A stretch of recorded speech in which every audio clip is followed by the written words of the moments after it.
Здравейте, приятели! Показвам един много голям тристаен апартамент, който се намира в жилищна сграда Сейнт Джон Парк в град Банско. Апартамент се намира на партерен етаж. Има огромна тераса и източно изложение. Също така има 2 спални и 2 бани. Всички знаем, че Сейнт Джон, всички имаме партиди за ток и вода, индивидуални, т.е. тока е битов, не е промишлен. Апартаментът е доста просторен, като в него се грее слънце повече сутрин, защото е с източно изложение. Това е холът, той е огромен.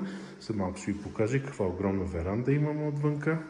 А това е мястото за кухнята. Доста е голямо, отделено е като ниша с всички изводи. Това е коридора, антрето. То също е доста голямо и позволява да се направи гардеробче с етажерка. Това е едната баня с вана, душ и бойлер. И това е едната спалня, първата спалня. След малко ще ви покажа другата и ще излезнем от нея на балкона. От всички стаи се излиза на много голямата веранда. След малко ще покажем. Тук е в момента да вметна. Апартаментът е чисто нов, напълно реновиран, с сменени ламинати, с пребоядисани стени. Има място оставено за страхотно осветление около прозорците, което в момента не се вижда.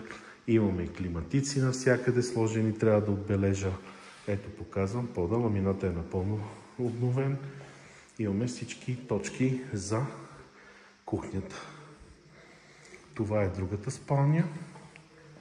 Тя също е с отделен климатик. Вижте колко са големи стаите, с стъкла до земята. Тя е с отделна баня.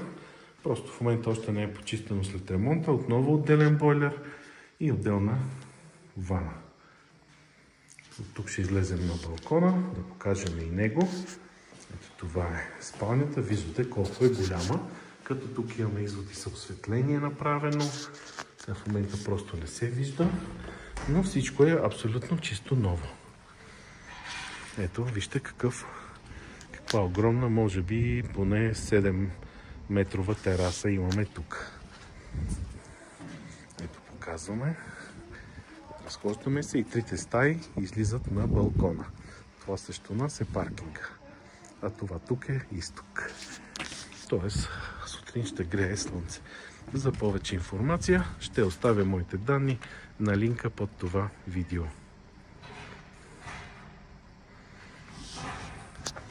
Отново ще покажа стаите на връщане.